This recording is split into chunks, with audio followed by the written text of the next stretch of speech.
नमस्कार, सुस्वागतम। मैं विपिन जायसवाल आप सभी साथियों का स्वागत करता हूं। आशा करते हैं आप सब लोग स्वस्थ होंगे, मस्त होंगे।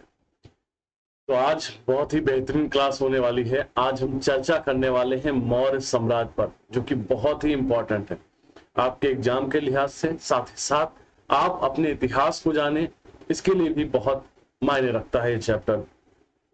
अभी तक जो हमने चर्चाएं करी हैं, प्रागैतिहासिक काल पर चर्चा करी है, फिर इंडस वैली सिविलाइजेशन, फिर हमने वैदिक एरा देखा, फिर धार्मिक क्रांतियों में हमने जैनिज्म और बुद्धिज्म पर कवर किया, उसके साथ साथ महाजनपद काल पे देखा, और महाजनपद के काल के साथ साथ हमने मगध का उत्कर्ष, मगध में हर्यक वंश, शिशुनाग वंश और नंद वंश देखा।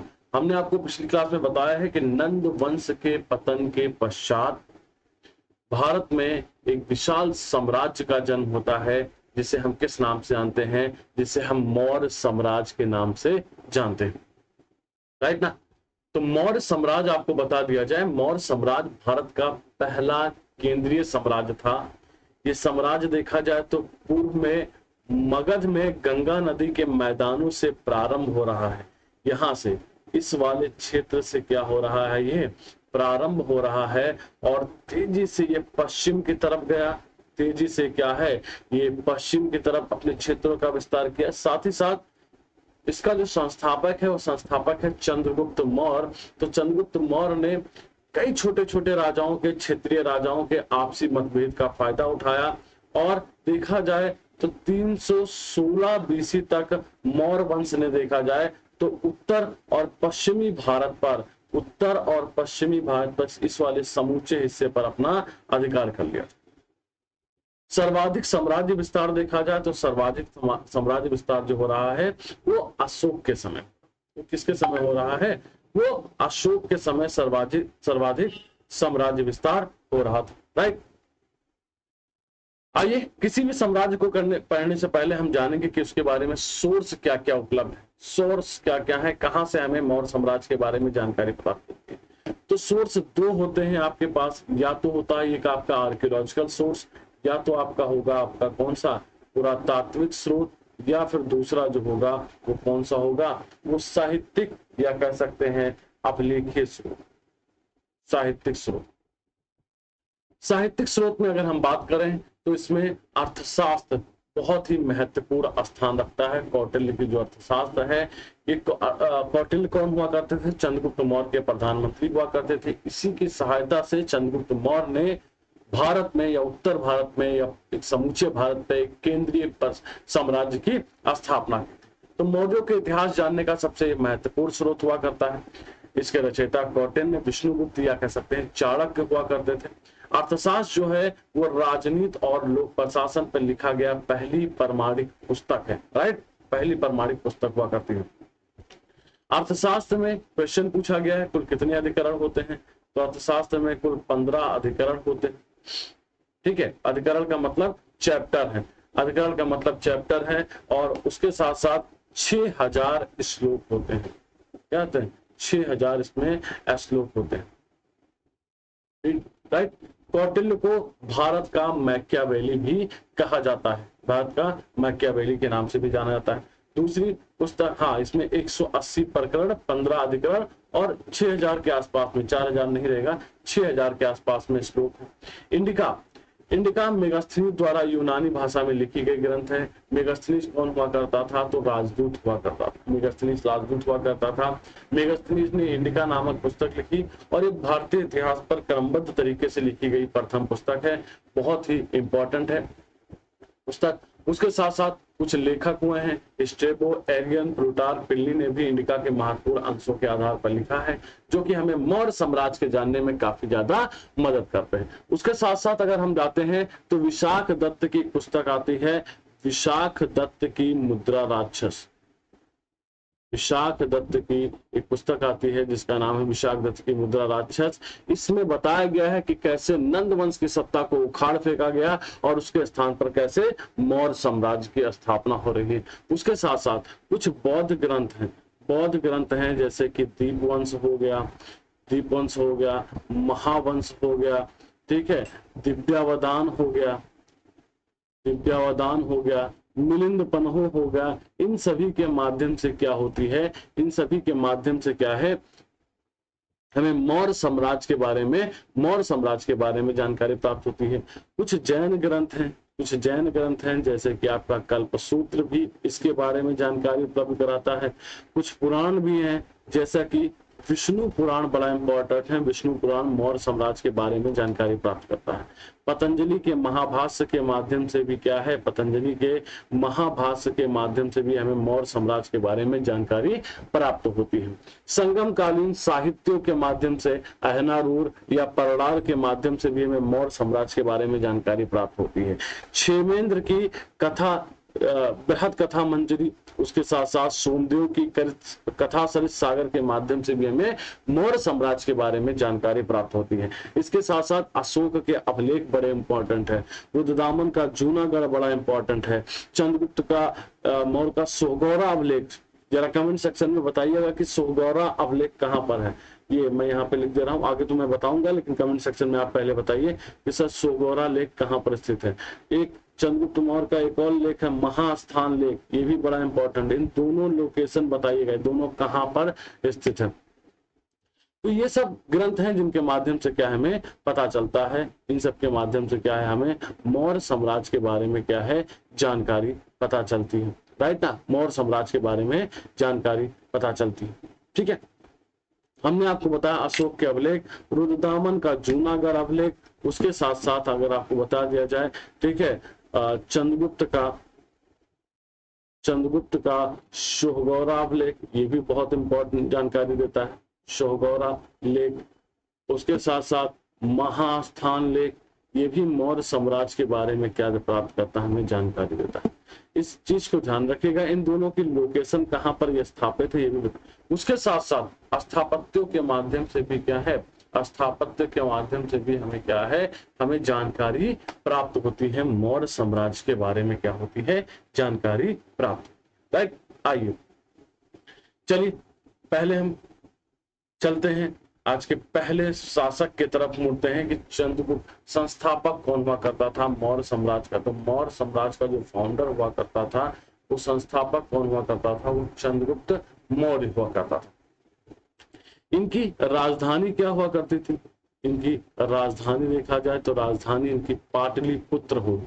राजधानी क्या होगी इनकी, कैपिटल इनकी पाटलिपुत्र होगी। और मौर्य वंश का अंतिम शासक जो होगा, मौर्य वंश का अंतिम शासक बृहदत्त होगा। राजचिन्ह इनका क्या होगा, इनका राजचिन्ह मयूर होगा। राजचिन्ह क्या होगा, तो आपको बता दिया जाए कि राजचिन्ह इनका जो होगा मयूर होगा। चंद्रगुप्त मौर्य के बारे में आइए थोड़ा सा जानते हैं। पहले तो जान लेते हैं कि सर क्वेश्चन हमारे दिमाग में उठता है कि सर ये मौर्य कौन थे। कई बार क्वेश्चन पूछा गया मौर्य कौन थे। अलग अलग विद्वानों ने मौर्यों के होने या किस वंश से होने को लेकर, अलग अलग विद्वानों ने या किस कुल से होने को लेकर अलग अलग विद्वानों ने अपनी राय दी। कुछ बताते हैं कि मौर्य शूद्र थे, मौर्य शूद्र थे। ये कौन बताता है, तो मौर्य शूद्र थे, ये ब्राह्मण ग्रंथ लिखते हैं। साथ ही साथ विशाख दत्त की मुद्रा राक्षस के अनुसार बताया जाता है कि मौर्य जो थे वो शूद्र हुआ करते। वहीं कुछ ग्रंथ हैं जो बताते हैं नहीं भैया मौर्य शूद्र नहीं, मौर्य क्षत्रिय हुआ करते थे। अब क्षत्रिय कौन कौन बताते हैं, तो आपको बता दिया जाए, इसमें बौद्ध एवं जैन ग्रंथ जो हैं वो लिखते हैं कि मौर्य क्या हुआ करते थे, मौर्य जो हुआ करते थे वो क्षत्रिय हुआ करते। मौर्य क्या हुआ करते थे, क्षत्रिय हुआ करते थे। कुछ मानते हैं कि भैया पारसिक हुआ करते थे। अधिकतर जो इतिहासकार हैं, अधिकतर इतिहासकार चंद्रगुप्त मौर्य को क्षत्रिय माना है अधिकतर इतिहासकारों ने। और मुद्रा राक्षस में बताया गया है कि चंद्रगुप्त मौर्य जो हैं वो घनानंद के पुत्र बताए गए हैं। कुछ ग्रंथ लिखते हैं कि वो महापद्म नंद के पुत्र हुआ करते हैं। और इन्हें वृषल या कुलहीन बताया गया है, मतलब निम्न कुल का बताया गया है, वृषल बताया गया है। और चंद्रगुप्त मौर्य का जो प्रथम अभिलेखीय साक्ष्य प्राप्त होता है वो रुद्रदामन के जूनागढ़ अभिलेख से इनके बारे में जानकारी प्राप्त। चंद्रगुप्त मौर्य को मौर्य वंश का शासक या फिर कह सकते हैं उसको संस्थापक माना जाता है। चंद्रगुप्त मौर्य के पिता मौर्य वंश के क्षत्रियों का सरदार हुआ करते थे। मुद्रा राक्षस, कथा सरित सागर जैसे ब्राह्मण ग्रंथ मौर्यों को क्या मानते हैं? शूद्र मानते हैं, जो उस पर हमने आगे चर्चा करी है। उसके साथ साथ पुराण नंदों को शूद्र मानते हैं। चंद्रगुप्त मौर्य को नंद की पत्नी मूरा से उत्पन्न है। चंद्र नाम हुआ करता था, विष्णुगुप्त ने इनको खरीदा था, ठीक है, तो गुप्त वहां से आया। मौर्य मूरा का पुत्र होने के कारण मौर्य इनके टाइटल में आया, तो इसीलिए इनका पूरा नाम क्या पड़ा? चंद्रगुप्त मौर्य। चंद्रगुप्त मौर्य। यूनानी लेखक जस्टिन ने चंद्रगुप्त को निम्न कुल से उत्पन्न बताया है। स्पूनर ने इसे पारसिक माना है, या फिर कह सकते हैं पारसी माना है। रोमिला थापर ने वैश्य बताया है। मौर्यों को क्या बताया है? वैश्य बताया। आइए चंद्रगुप्त मौर्य पे चलते हैं। चंद्रगुप्त मौर्य के अन्य नामों पे पहले हम चर्चा कर लेते हैं। चंद्रगुप्त मौर्य के अन्य नाम क्या क्या मिलते हैं? तो एक क्वेश्चन भी पूछा गया है, हो सकता है आज की क्लास में वो क्वेश्चन भी मिल जाए। एक है इसका नाम सैंड्रोकोटस, ठीक है, या इसको क्या कह दिया गया है? एंड्रोकोप्टस, या इसी को क्या कहा गया है? सैंड्रोकोप्टस। तो मेगास्टीनेज, स्ट्रेबो हो गया, एरियन हो गया, या जस्टिन हो गया। तो चंद्रगुप्त मौर्य को सैंड्रोकोटस का है। इसका प्लूटार्क ने इसका प्रयोग एंड्रोकोटस के रूप में किया। मतलब यूनानी इतिहासकारों ने चंद्रगुप्त मौर्य को सैंड्रोकोप्टस या कह सकते हैं एंड्रोकोप्टस के नाम से इसको कह करके पुकारा है। या यूनानी जो इतिहास में नाम है उसका जो समीकरण सैंड्रोकोटस या एंड्रोकोटस से जो समीकरण स्थापित किया गया, किसके साथ? चंद्रगुप्त मौर्य के साथ उसके समीकरण को क्या किया गया है? स्थापित किया गया। राइट। विलियम जोन्स ने बताया। विलियम जोन्स ने एशियाटिक सोसाइटी की जो स्थापना है, एशियाटिक सोसाइटी की स्थापना कब हुई थी? कमेंट सेक्शन में बताइए, ठीक है। विलियम जोन्स ने इन तीनों नामों का संबंध किससे बताया? इन तीनों नामों का संबंध चंद्रगुप्त मौर्य से बताया। चंद्रगुप्त मौर्य को और क्या कहा जाता है? तो चंद्रगुप्त मौर्य को पाटलिपुत्र कहा गया है। चंद्रगुप्त मौर्य को प्रथम भारतीय साम्राज्य का संस्थापक कहा जाता है, और यह भारत का प्रथम ऐतिहासिक सम्राट भी माना जाता है। चंद्रगुप्त मौर्य को लिबरेटर या कह सकते हैं मुक्तिदाता की भी टाइटल दिया जाता है, क्योंकि इसने पंजाब की जनता को यूनानी शासन से मुक्त कराया था। यही कारण है कि इसे लिबरेटर या फिर कह सकते हैं मुक्तिदाता के नाम से जाना जाता है। मुक्तिदाता के नाम से जाना जाता है। चंद्रगुप्त मौर्य कि राज्यारोहण से पहले आपको जान लिया जाए कि चंद्रगुप्त मौर्य का प्रारंभिक जीवन कैसा हुआ करता था। तो चंद्रगुप्त मौर्य की मुलाकात जो चाणक्य से हो रही है वो विंध्याचल के जंगलों में हुई थी। उनकी जो पहली मुलाकात हुई थी चाणक्य के साथ वो विंध्याचल के जंगलों में हुई थी। उस समय चंद्रगुप्त मौर्य एक राजतिलक नामक गेम खेल रहा था। चाणक्य ने चंद्रगुप्त मौर्य को 1000 कसारपड़ में खरीदा था और उसे शिक्षा दीक्षा के लिए तक्षशिला भेज दिया। ठीक है। अब देखा जाए चंद्रगुप्त मौर्य के अगर हम राजनीतिक उपलब्धियों में देखते हैं तो चंद्रगुप्त मौर्य ने अपना जो पहला आक्रमण किया था तो सबसे पहले उसने मगध पर आक्रमण किया। मगध पर मतलब 322 से पहले उसने मगध पर आक्रमण किया, लेकिन मगध पर उसने पराजित हुआ। फिर उसने क्या किया, उत्तर पश्चिमी सीमा पर, और उससे मगध का शासक कौन है जब उसने मगध पर आक्रमण किया? घनानंद हुआ करता। फिर उसने मगध को छोड़ करके उत्तर पश्चिम सीमा पे चला जाता है और उत्तर पश्चिम सीमा पर उसने आक्रमण किया और पंजाब और सिंध क्षेत्र पर उसने विजय प्राप्त की। फिर उसके बाद मगध पर आता है। तो चंद्रगुप्त मौर्य ने प्रवर्तक नामक राजा की सहायता से लेकर के मगध के सेनापति हुआ करता था जिसका नाम भद्रसाल हुआ करता था। तो भद्रसाल को पराजित किया और मगध पर अधिकार कर लिया। और इस विजय के बाद 322 बीसी में ईसा पूर्व में चंद्रगुप्त मौर्य भारत का सम्राट बना। चंद्रगुप्त मौर्य क्या बना? भारत का सम्राट बना। ठीक है। इसने प्रधानमंत्री किसने बनाया? तो इसने प्रधानमंत्री चाणक्य को अपने प्रधानमंत्री या संरक्षक के तौर पर इसने नियुक्त किया। चाणक्य को इसने किया गया। ठीक है। साम्राज्य विस्तार देखा गया तो जैन ग्रंथ प्रशिष्ट पर्वन के अनुसार कौटिल्य ने भूगर्भ से प्राप्त धन से चंद्रगुप्त मौर्य के लिए सेना का निर्माण किया, जो हम बता चुके हैं। और पंजाब पर आक्रमण करके वहां के शासक फिलिप की हत्या कर ली थी और फिर पंजाब पर उसने पहले अधिकार किया। और प्रथम विजय जो थी पंजाब विजय, वो चंद्रगुप्त मौर्य की प्रथम विजय मानी जाती। चंद्रगुप्त मौर्य की प्रथम विजय मानी जाती है। उसके पश्चात ये क्या है, मगध पर आक्रमण करके उसे क्या कर लिया था, जीत लिया था। मगध पर अंतिम शासक इसने किस शासक को पराजित किया, तो नंद वंश के अंतिम शासक या नंद वंश के शासक घनानंद को इसने पराजित करके मौर्य साम्राज्य की नींव डाली, मौर्य साम्राज्य की नींव डाली। ठीक ठीक चल रहा था। इसी कुछ समय बाद 305 बीसी में 305 बीसी में सिकंदर का सेनापति हुआ करता था जिसका नाम था सेल्यूकस निकेटर, और वो सीरिया का शासक था। तो सीरिया के शासक सेल्यूकस निकेटर ने सिकंदर द्वारा पूर्व में विजित भारतीय क्षेत्रों पर आक्रमण कर दिया। पूर्व में विजित मतलब वही सिंध क्षेत्र, ठीक है। उसने क्या उत्तर पश्चिम वाले हिस्से पर क्या कर दिया, आक्रमण कर। सेल्यूकस और चंद्रगुप्त मौर्य के मध्य सिंधु घाटी के या सिंधु नदी के किनारे एक भयंकर युद्ध होता है, जिस युद्ध में चंद्रगुप्त मौर्य ने सेल्यूकस निकेटर को क्या किया, बहुत बुरी तरीके से पराजित किया। तो सेल्यूकस निकेटर और चंद्रगुप्त मौर्य के मध्य क्या सिंध के किनारे युद्ध होता है। सिंध में सेल्यूकस बुरी तरह पराजित होता है। उसने चंद्रगुप्त मौर्य से एक अपमानजनक संधि करनी पड़ी। चंद्रगुप्त मौर्य से क्या है, कैसी संधि, अपमानजनक संधि। संधि आप देखेंगे तो खुद अंदाजा लगा लेंगे कि कितनी ज्यादा अपमानजनक हुआ करती थी संधि। 4 संधियां होती हैं, 4 ट्रीटी होती हैं, 4 संधियां होती हैं, ठीक है। संधि की शर्तें कौन हुआ करती थी, पहली चीज तो उसने क्या किया, चंद्रगुप्त मौर्य को सेल्यूकस निकेटर ने 4 समृद्ध प्रांत, कौन कौन, एरियाना, कांधार, जेड्रोसिया, साथ साथ क्या है, काबुल, दहेज में दिया। उससे पहले क्या हुआ, सेल्यूकस ने अपनी पुत्री हेलेना का विवाह या कार्य विवाह का विवाह चंद्रगुप्त मौर्य के साथ किया, और ये प्रथम अंतरराष्ट्रीय विवाह था। इसी के बाद भारतीय पुरुषों ने गोरी मेम साहब के सपने देखना प्रारंभ कर दिया। तो सेल्यूकस ने अपनी पुत्री हेलेना का विवाह चंद्रगुप्त मौर्य के साथ किया, और 4 समृद्ध प्रांत कौन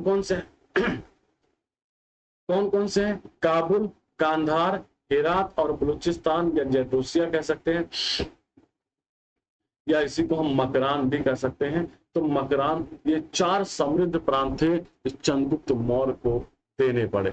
साथ ही साथ, ठीक है, चंद्रगुप्त मौर्य और सेल्यूकस के मध्य राजनयिक संबंध में स्थापित हुए, और एक यूनानी राजदूत मेगास्थनीज नामक राजदूत चंद्रगुप्त मौर्य के दरबार में क्या किया गया, चंद्रगुप्त मौर्य के दरबार में भेजा।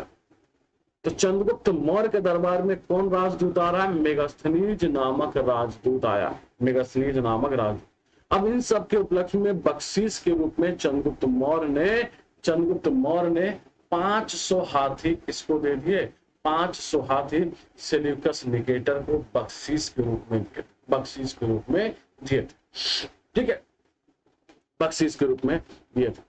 आपको बता दिया जाए, कुछ इतिहासकार लिखते हैं कि चंद्रगुप्त मौर्य ने 6 लाख की सेना लेकर के संपूर्ण भारत को रौंद डाला।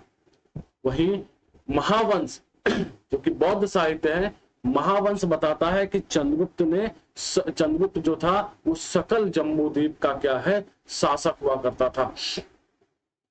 वहीं मुद्रा राक्षस लिखता है कि चंद्रगुप्त का जो साम्राज्य हुआ करता था वो चतुर समुद्र पर्यंत हुआ करता था, मतलब समुद्र के किनारे तक हुआ करता था, मतलब एक बहुत विशाल साम्राज्य होता था, और उसकी पुष्टि हमें रुद्रदामन के जूनागढ़ अभिलेख से भी प्राप्त होती है।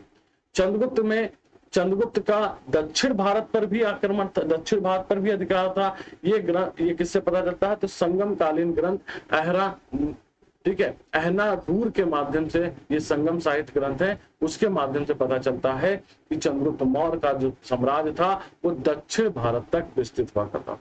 तो अगर इसकी सीमा की बात किया जाए कि पश्चिम में हिंदुकुश पर्वत से लेकर के पूरब में बंगाल तक, उत्तर में कश्मीर से लेकर के दक्षिण में मैसूर तक चंद्रगुप्त मौर्य पहला साम्राज्य था जिसने क्या है, इतने समूचे भारत पर क्या है, शासन किया, ठीक है। अब कहोगे कि सर दक्षिण में कर्नाटक तक कैसे पता चलेगा, क्योंकि ये जीवन के अंतिम दिनों में क्या करता है, ये अपने पुत्र बिंदुसार को गद्दी सौंप करके क्या है, ये कर्नाटक स्थित सरवड़बेलगोला में चंद्रगिरी नामक पहाड़ी पर क्या करता है, जा करके जैन धर्म को अपनाकर वहीं पर संथारा विधि से अपने प्राणों का परित्याग भी करता है। राइट, परित्याग। चंद्रगुप्त मौर्य एक कह सकते हैं प्रजा हितैषी शासक हुआ करता था, और इसकी जानकारी हमें कहां पता चलती है, तो इसकी जानकारी हमें महास्थान और सोहगौरा नामक अभिलेख से प्राप्त होता है। ये पहला ऐसा शासक था जिसने अकाल से निपटने के लिए अन्नागार स्थापित किया था। इसके सोहगौरा और महास्थान लेख से इसकी जानकारी प्राप्त थी। तो जीवन के अंतिम दिनों में चंद्रगुप्त मौर्य ने जैन धर्म को अपना लिया, और जैन धर्म के किस पंथ को अपनाया, तो जैन धर्म के इसने दिगंबर पंथ को अपनाया था। आपको बता दिया जाए, इसी के समय प्रथम जैन संगीत का आयोजन भी किया गया था। प्रथम जैन संगीत का आयोजन भी किया गया। कहां पर किया गया था, पाटलिपुत्र में किया गया। ठीक है, अध्यक्षता स्थूलभद्र ने की थी। परिणाम क्या निकला था, Jainism divided into part, Shvetambar and Digambar. तो इसने दिगंबर पंथ का क्या है, दिगंबर पंथ का अनुसरण भी किया था। चंद्रगुप्त मौर्य ने जीवन के अंतिम दिनों में, हमने आपको बताया कि जैन धर्म को अपना लिया था। जैन ग्रंथ राजबली करत्था के अनुसार चंद्रगुप्त मौर्य ने अपने बेटे बिंदुसार को सिंहासन राजगद्दी सौंप करके क्या है, खुद अपने गुरु भद्रबाहु के पास आ गए, और मैसूर में उन्होंने क्या किया, सरवड़बेला में चंद्रगिरी नामक पहाड़ी पर उसने क्या किया, संलेखना विधि से अपने प्राणों को परित्याग कर दी। ठीक है, प्राणों, और इससे ये भी पता चलता है कि दक्षिण में साम्राज्य विस्तार इसका हुआ था। ठीक है, चलिए आगे बढ़ते हैं। वृंदावन के जूनागढ़ अभिलेख में उल्लिखित है कि चंद्रगुप्त मौर्य के जो गवर्नर हुआ करते थे पुष्यगुप्त वैश्य, इसने सौराष्ट्र प्रांत में सुदर्शन झील का निर्माण कराया था। बहुत ही इंपॉर्टेंट सुदर्शन झील का निर्माण, ठीक है, चंद्रगुप्त मौर्य के समय में हुआ था। चंद्रगुप्त मौर्य का जो गवर्नर हुआ करता था पुष्यगुप्त वैश्य हुआ करता था। सुदर्शन झील से कुल 4 राजाओं का संबंध है, जरा हमें बताइएगा। अच्छा, लिखा ही हुआ है। वृंदावन के जूनागढ़ अभिलेख में उल्लिखित है कि अशोक के गवर्नर तुषास्प ने सुदर्शन झील का पुनर्निर्माण कराया। तो एकमात्र ऐसा अभिलेख है जिसमें अशोक और चंद्रगुप्त मौर्य दोनों का नाम उल्लेख है। वो अभिलेख कौन सा है, वो वृंदावन का जूनागढ़ अभिलेख है। ठीक है, जैसा कि इस पॉइंट लिखा है कि चंद्रगुप्त और अशोक दोनों का नाम एक साथ मिलता है। जैन आचार्य भद्रबाहु से प्रभावित होकर जीवन के अंतिम दिनों में जैन धर्म को इसने स्वीकार कर लिया था। और भद्रबाहु आप जानते हैं कि दिगंबर पंथ के क्या हुआ करते थे, प्रवर्तक हुआ करते थे। दिगंबर पंथ के क्या हुआ करते थे, प्रवर्तक हुआ करते थे। आइए अगले शासक पर हम चलते हैं। अगला शासक क्या है, अगला शासक जो है वो बिंदुसार है। अगला शासक कौन है, बिंदुसार है। ये चंद्रगुप्त मौर्य और दुर्धरा का पुत्र हुआ करता था। दुर्धरा, इसकी माता का नाम क्या था, माता का नाम इसका दुर्धरा हुआ करता था। माता क्या है, पुत्र हुआ करता था। इसके कई नाम मिलते हैं। इसको सिंहसेन के नाम से जाना गया। ठीक है, जैन ग्रंथ सिंहसेन इन्हें कहते हैं। इसे अमित्र घात के नाम से जाना गया है, या इसे अमित्रोचेडस कहा गया है। क्या कहा गया, इसे अमित्रोचेडस कहा गया। इसे भद्रसार कहा गया है वायु पुराण में। इसे बारिसार कहा गया है। ठीक है, यूनानियों ने इसे अमित्रोचेटस या अमित्रचेटस के नाम से भी इसको पुकारा है। अमित्रचेटस के नाम से पुकारा है। सांची के एक अभिलेख में इसका नाम बिंदुसार भी मिलता है। बिंदुसार भी मिलता है। तो बिंदुसार चंद्रगुप्त मौर्य का पुत्र और सम्राट अशोक का पिता था। बिंदुसार के बारे में बता दिया जाए तो बिंदुसार के मात्र 23 पत्नियां हुआ करती थी। ठीक है, और मात्र 101 पुत्र हुआ करते थे। पुत्रियों की संख्या ज्ञात नहीं है, वरना हम टोटल नंबर ऑफ संतान बता देते कि कितनी इसकी संतान हुआ करते थे। तो 101 पुत्र, मात्र 101 पुत्र और मात्र 23 पत्नियां हुआ करती थी। ठीक है, इसका संस्कृत में अर्थ अमित्रोचेटस या अमित्रघात। ठीक है, अमित्रघात होता है। अमित्रघात का मतलब क्या है, शत्रुओं का नाश करने वाला, शत्रुओं का। वशिष्ठ पर्वन में बिंदुसार का नाम बिंदुसार मिलता है। विद्यादान के अनुसार उत्तरापद की राजधानी तक्षशिला में बिंदुसार के समय में 2 आक्रमण हुए। ठीक है, 2 विद्रोह हुए थे, 2 विद्रोह हुए थे, जिसका विद्रोह का दमन किसने किया था, सम्राट अशोक ने किया था। सम्राट इसका जो प्रधानमंत्री हुआ करता था वो चाणक्य हुआ करता था, बाद में खल्लाटक इसका क्या बनता है, प्रधानमंत्री बनता है। तक्षशिला की जनता ने विद्रोह किया, वहां का गवर्नर सुसीम हुआ करता था, जो विद्रोह को नहीं दबा सका, जो विद्रोह को नहीं दबा सका, तो इसलिए बिंदुसार ने उज्जैन के गवर्नर अशोक को विद्रोह दबाने के लिए तक्षशिला भेजा था। विद्रोह दबाने के लिए क्या है, तक्षशिला भेजा था। अशोक ने खस और नेपाल में व्याप्त अराजकता को भी शांत किया था। ठीक है, अराजकता। सीरिया के राजदूत एंटियोकस प्रथम के राजदूत, जो सीरिया का शासक एंटियोकस प्रथम का राजदूत जो हुआ करता था डायमिकस, ये बिंदुसार के दरबार में आया था। उसके साथ साथ मिस्र के शासक टॉलमी सेकंड फिलाडेल्फस का राजदूत डायनोसियस नामक राजदूत भी बिंदुसार के दरबार में आया था। बिंदुसार के दरबार में क्या है आया था। ठीक है, बिंदुसार के दरबार में आया था।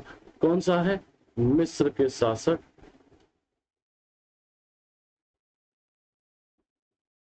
टॉलमी सेकंड फिलाडेल्फस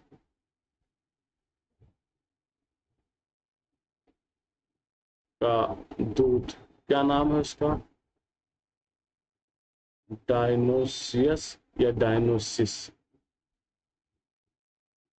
बिंदुसार के समय भारत आया, किसके समय, बिंदुसार के समय ये भारत आया। जो सीरिया का राजदूत आया हुआ था, सीरिया का राजदूत, उसने बिंदुसार ने उसके साथ पत्र व्यवहार के माध्यम से एंटियोकस प्रथम से 3 वस्तुएं मांगी थी। ठीक है, सूखी अंजीर, अंगूरी मदिरा और एक दार्शनिक, एक सोफिस्ट की मांग की थी। सीरिया के शासक ने दार्शनिक को छोड़ करके अंगूरी मदिरा और सूखी अंजीर बिंदुसार के पास भेजा था। उसने कहा था कि भैया हम क्या करते हैं, हम दार्शनिकों का, हम दार्शनिकों का लेन देन नहीं करते। हम किसका दार्शनिकों का क्रय विक्रय क्या है, नहीं करते। राइट, दार्शनिकों का, उसने बताया कि भैया हम दार्शनिकों का क्रय विक्रय नहीं करते। प्राचीन काल में अगर बात किया जाए, प्राचीन काल में सबसे बड़ी मंत्रिपरिषद अगर हुआ करती थी किसी के पास, तो सबसे बड़ी मंत्रिपरिषद किसके पास हुआ करती थी, बिंदुसार के पास हुआ करती थी। ठीक है, बिंदुसार ब्राह्मण धर्म का अनुयायी था, साथ ही साथ धर्म सहिष्णु भी हुआ करता था। बिंदुसार अजीवक को भी फॉलो करता था। बिंदुसार के दरबार में पिंगल वत्स नामक अजीवक भी रहते थे। पिंगल वत्स नामक अजीवक भी रहते थे। ये पॉइंट हम बता चुके हैं, ये भी बता चुके हैं। चलिए, तो सम्राट अशोक के करने से पहले हम क्या है, सम्राट अशोक के करने से पहले क्या है, हम चर्चा करेंगे आज के क्वेश्चन पर। आज के क्वेश्चन पर सम्राट अशोक को हम क्या करेंगे, कल कवर करेंगे, सॉरी नेक्स्ट क्लास में कवर करेंगे। आइए एक बार हम क्या करते हैं, एक बार हम आज के क्वेश्चन की श्रृंखला को उठा लेते हैं, क्योंकि सम्राट अशोक पे बहुत समय लगने वाला है। सम्राट अशोक पे बहुत समय लगने वाला है।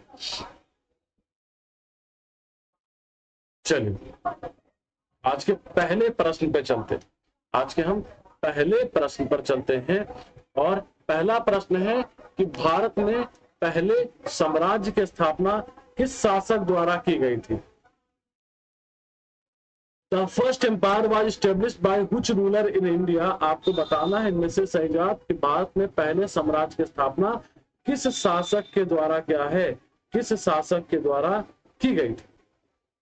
चंद्रगुप्त मौर्य, अशोक, कनिष्क, चंद्रगुप्त, विक्रमादित्य।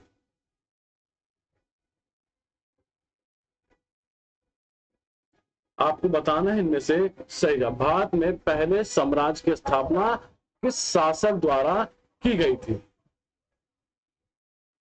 चलिए आप लोग फटाफट जवाब दीजिए इसमें कमेंट सेक्शन पे। तो इसका सही जवाब क्या होगा, भारत में पहले साम्राज्य की स्थापना किस शासक के द्वारा की गई थी। तो पहले साम्राज्य की स्थापना चंद्रगुप्त मौर्य के द्वारा की गई थी। चंद्रगुप्त मौर्य के द्वारा की गई थी। निम्नलिखित में से कौन सा सबसे पुराना राजवंश है, गुप्त, मौर्य, वर्धन, कुषाण।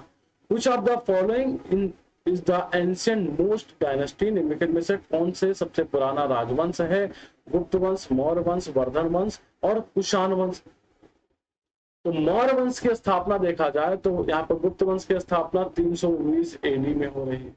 वर्धन वंश की स्थापना छठी शताब्दी में हो रही है, 6वीं शताब्दी में हो रही है। कुषाण वंश की स्थापना प्रथम शताब्दी में हो रही है, कुषाण वंश की स्थापना प्रथम शताब्दी में हो रही है।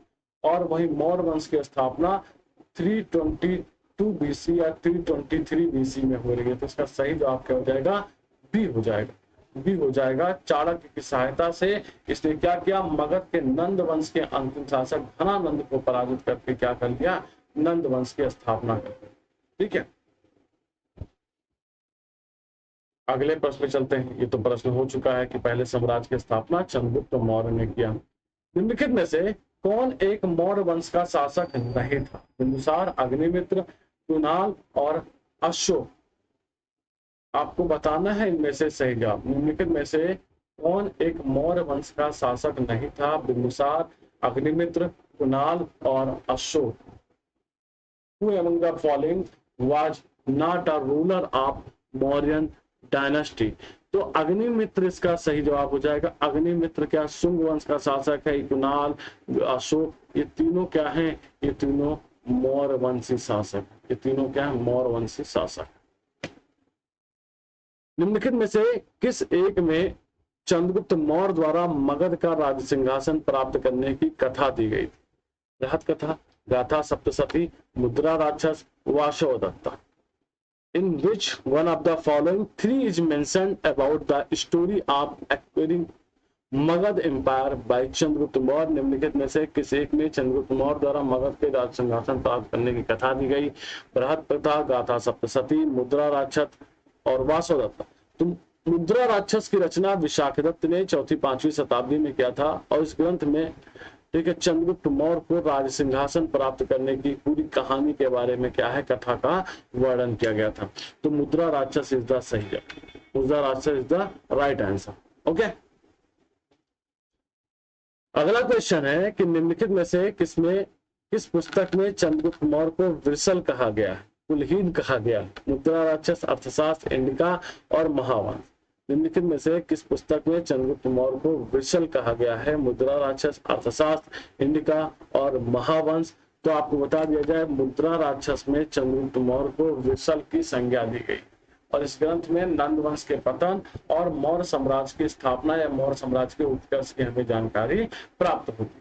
ठीक है, इस ग्रंथ के अनुसार चंद्रगुप्त मौर्य निम्न कुल का हुआ करता था। चंद्रगुप्त मौर्य क्या हुआ करता था? निम्न कुल का हुआ करता। अगला क्वेश्चन है, जिसके ग्रंथ में चंद्रगुप्त मौर्य का विशिष्ट रूप से वर्णन किया है? फिर से वही मिलता जुलता प्रश्न। ठीक है, तो विशाखदत्त की मुद्रा राक्षस में, विशाखदत्त की मुद्रा राक्षस में चंद्रगुप्त मौर्य का विशिष्ट रूप से क्या हुआ है? चंद्रगुप्त मौर्य का विशिष्ट रूप से वर्णन हुआ है। विशाखदत्त के प्राचीन भारतीय नाटक मुद्रा राक्षस की विषय वस्तु है।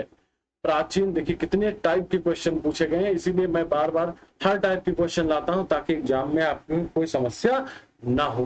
ठीक है, विशाखदत्त के प्राचीन भारतीय नाटक मुद्रा राक्षस की विषय वस्तु है। प्राचीन अनुश्रुतियों के देवताओं और राक्षसों के बीच संघर्ष के बारे में है। एक आर्य राजकुमार और एक कबीले की महिला की प्रेम कथा के बारे में है।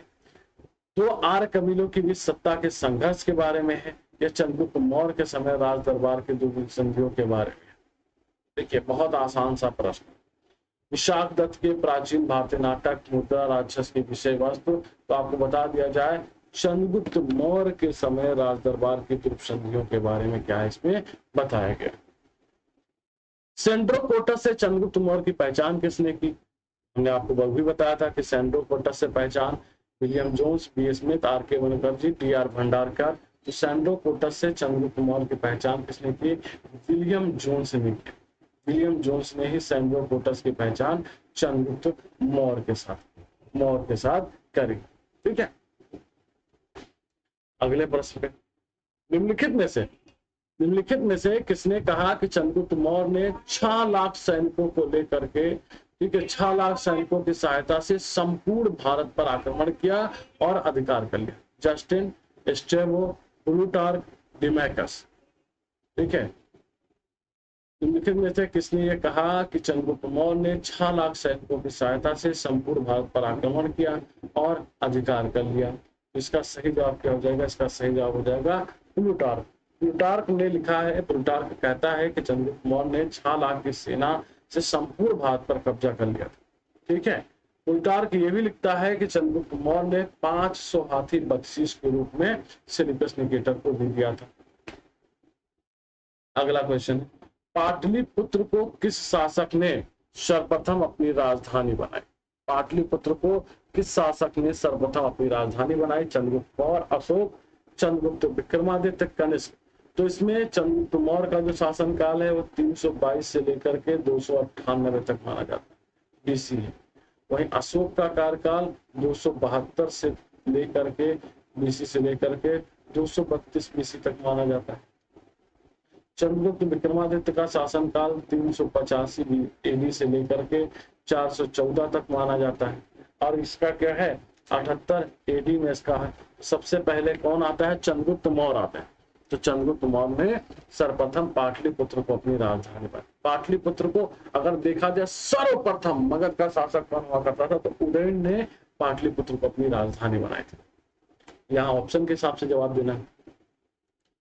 सेल्यूकस, जिसको अलेक्जेंडर द्वारा सिंध एवं अफगानिस्तान का प्रशासक नियुक्त किया गया, वो किस भारतीय राजा ने हराया था? समुद्रगुप्त, अशोक, बिंदुसार, चंद्रगुप्त। सेल्यूकस, जिसको अलेक्जेंडर द्वारा सिंध एवं अफगानिस्तान का प्रशासक नियुक्त किया गया था, वो किस भारतीय राजा ने हराया था? तो किस भारतीय राजा ने हराया था उसको हराया था चंद्रगुप्त मौर्य ने। चंद्रगुप्त मौर्य ने उसे क्या किया था? उसे पराजित किया था। राइट। वह यूनानी शासक जिसको चंद्रगुप्त मौर्य ने पराजित किया, वह कहां शासन कर रहा था? मिस्र, सीरिया, मकदूनिया और Athens. The Greek ruler whom Chandragupta Maurya had defeated was ruling from। वह यूनानी शासक जिसको चंद्रगुप्त मौर्य ने पराजित किया था, कहां पर शासन कर रहा था? मिस्र, सीरिया, मकदूनिया, एथेंस। इसका सही जवाब क्या है? सीरिया। सीरिया में वो क्या कर रहा था? शासन कर रहा था। मेगास्थनीज कौन था? चंद्रगुप्त मौर्य की राजसभा में यूनानी राजदूत, अशोककालीन यूनानी व्यापारी था, गुप्तकालीन यूनानी व्यापारी था, हर्षकालीन चीनी तीर्थयात्री था। मेगास्थनीज कौन था? बहुत ही आसान प्रश्न है आपके सामने स्क्रीन पर। तो चंद्रगुप्त मौर्य के समय ये यूनानी राजदूत बनकर के आया हुआ। सेल्यूकस निकेटर को जब उसने पराजित किया और उसकी पुत्री कार्नेलिया से उसने क्या किया? ठीक है, कार्नेलिया से उसने विवाह किया, हेलेना से उसने क्या किया? विवाह किया। और उसके पश्चात सेल्यूकस ने चंद्रगुप्त मौर्य के दरबार में क्या है? मेगास्थनीज नामक दूत भेजा था, अपना राजदूत भी भेजा था। संभवतः माना जाता है कि 204 बीसी से लेकर 299 बीसी तक ये चंद्रगुप्त मौर्य के दरबार में रहता है। और यहीं रह करके अपने अनुभव के आधार पर इसने अपनी प्रसिद्ध पुस्तक इंडिका का लिपिबद्ध किया या इंडिका लिखी। ठीक है, अगला प्रश्न है, ठीक है, प्राचीन भारतीय शासक, ठीक है, प्राचीन भारत का वो प्रसिद्ध शासक जिसने अपने जीवन के अंतिम दिनों में जैन धर्म को अपना लिया। चंद्रगुप्त मौर्य, अशोक, समुद्रगुप्त, बिंदुसार। तो प्राचीन भारत का वह प्रसिद्ध शासक जिसने अपने जीवन के अंतिम दिनों में जैन धर्म को अपनाया था, वो कौन हुआ करता था? वो चंद्रगुप्त मौर्य हुआ करता था। इसने जीवन के अंतिम दिनों में अपने शासन का परित्याग कर बिंदुसार के पक्ष में, अपने पुत्र बिंदुसार के पक्ष में शासन का परित्याग कर ये क्या करता है? जैन धर्म को अपना लेता है और कर्नाटक के सर्वणबेलगोला में स्थित चंद्रगिरी नामक पहाड़ी पर इस लेखना या संथाना विधि से क्या करता है? अपने प्राणों का परित्याग कर देता है। यूनानी लेखकों ने किस मौर्य शासक को अमित्र घात की संज्ञा दी? अमित्र घात की संज्ञा दी। चंद्रगुप्त मौर्य, बिंदुसार, अशोक और दशरथ। तो चंद्रगुप्त मौर्य की मृत्यु के पश्चात उसका पुत्र बिंदुसार मौर्य वंश की गद्दी पर बैठता है। यूनानी लेखकों ने इसे अमित्रोकोडस या अमित्रोकार्डोज कहा है, जिसका संस्कृत रूपांतर क्या होता है? अमित्रघात, जिसको मतलब क्या होता है? शत्रुओं को नष्ट करने वाला। तो किसे कहा गया अमित्रोचेडस या अमित्रघात? वो कहा गया है बिंदुसार को कहा। किसे कहा? बिंदुसार को कहा। अगला क्वेश्चन है कि बिंदुसार के दरबार में सीरिया के शासक एंटियोकस प्रथम के राजदूत के रूप में मेगास्थनीज के स्थान पर कौन आया था? डायोडोरस, एरियन, डायनोसियस, डायमेकस। सीरिया की बात हो रही है, ना कि मिस्र की। सीरिया की बात हुई है, 5-6 बार क्वेश्चन पूछा गया, ये 5-6 बार क्वेश्चन पूछा गया है, यहाँ पर सीरिया की बात हो रही है। तो सीरिया के शासक, ठीक है, एंटियोकस प्रथम का जो दूत बनकर आया वो डायमेकस आया, डायमेकस आया हुआ, ठीक है। डायनोसियस कहाँ का रहने वाला था? मिस्र में।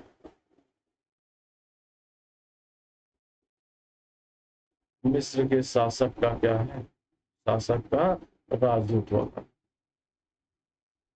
बिंदुसार के समय, बिंदुसार के शासनकाल में अशोक ने अवंती महाजनपद जीतकर मौर्य साम्राज्य को ले लिया। इसका उल्लेख किस ग्रंथ में मिलता है? बुद्धघोष की सामंत पाशालिका में, कौटिल्य के अर्थशास्त्र में, पाणिनि के अष्टाध्यायी में, पतंजलि की महाभाष्य।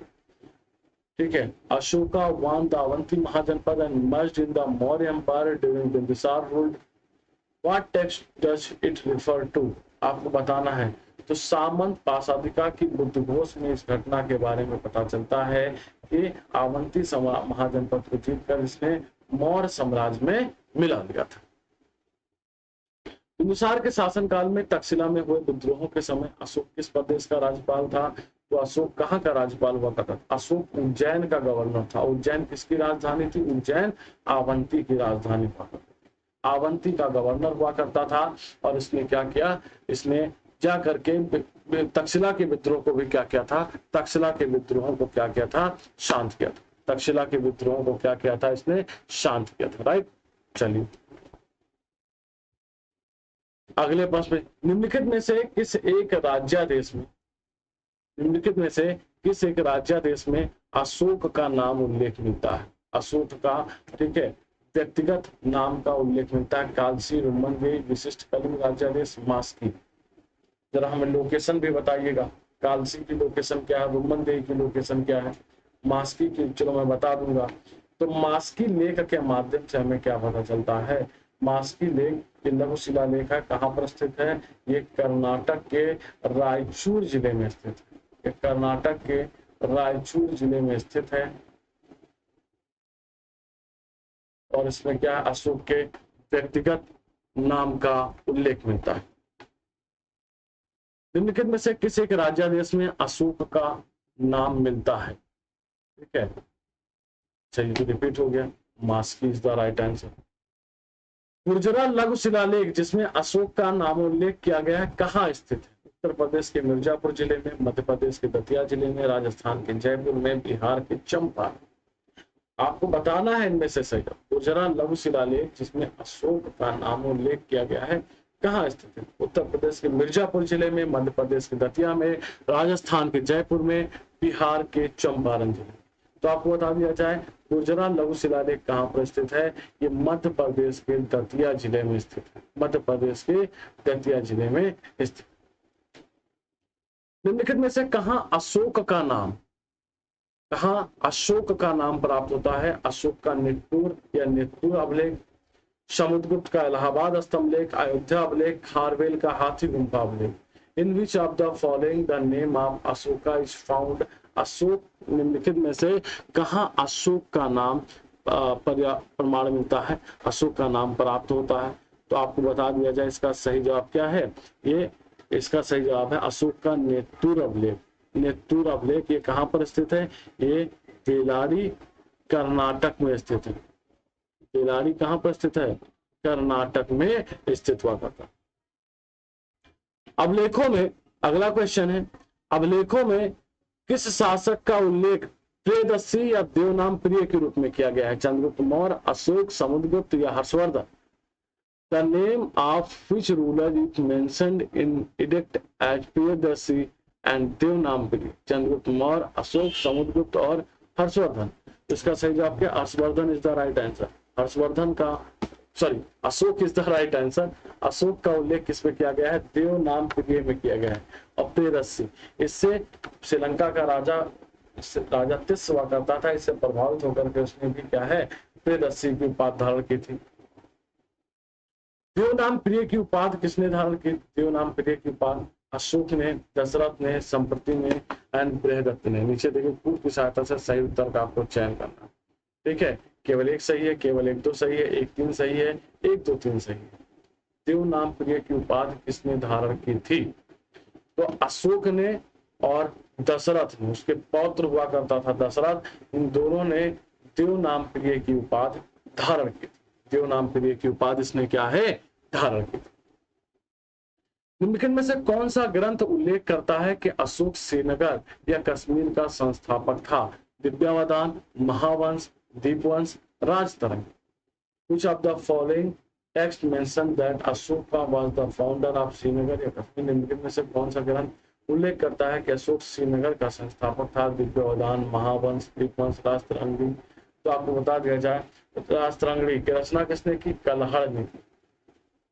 कलहड़ ने, ठीक है। तो अशोक एक साम्राज्य निर्माता भी हुआ करता था, महान निर्माता भी हुआ करता था। इसने कश्मीर में श्रीनगर की स्थापना की, नेपाल में ललित पाटन की स्थापना की, बराबर में अजीतों के लिए गुफाओं का निर्माण कराया, लगभग 84,000 स्तूपों का भी निर्माण करवाया। और कलहड़ की राजतरंगी के अनुसार बताया गया है कि उसने कश्मीर में इसके श्रीनगर की स्थापना की, श्रीनगर की इसने स्थापना की। कलिंग युद्ध की विजय और क्षत्रियों का वर्णन अशोक के किस शिलालेख से प्राप्त होता है? अशोक के किस शिलालेख से प्राप्त होता है? In which rock edict of Ashoka there is a particular about the victory in Kalinga war and क्षत्रिय।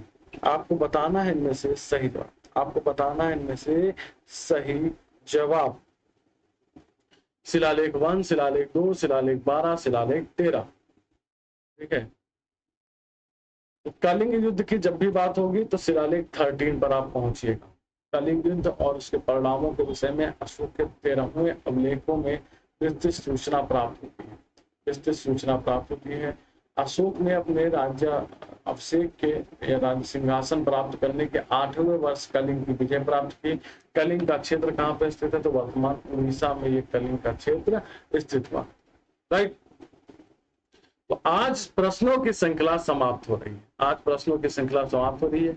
कैसा लगा सेशन जरूर बताइए। आपके कमेंट हमें क्या है? एनर्जी देते हैं। आपके कमेंट क्या करते हैं? आपके कमेंट हमें कहीं ना कहीं एनर्जी उपलब्ध करवाते हैं। तो ऐसे ही आप हमारे साथ बने रहिए, ढेर सारे टॉपिक हम ऐसे एक एक करके कवर करते रहेंगे। अगला टॉपिक जो होगा वो पूरी तरीके से अशोक पर होगा, फिर अशोक के साथ साथ मौर्यकालीन प्रशासन पर भी हम चर्चा करेंगे। तो ये चैप्टर हो सकता है इस पर 2 क्लास और लग जाए, 2 क्लास और लग जाए। तो आप लोग बस ऐसे ही साथ बनाते रहिए, चैनल को सब्सक्राइब करते रहिए, शेयर करते रहिए, अपने दोस्तों को भी क्या है क्लास की लिंक को शेयर करते रहिए। तो आज के लिए बस इतना ही, ठीक है। बहुत बहुत धन्यवाद आप सभी का। Thank you, bye bye, take care, जय हिंद, स्वस्थ रहिए, मस्त रहिए, खूब खुश रहिए। Thank you dear.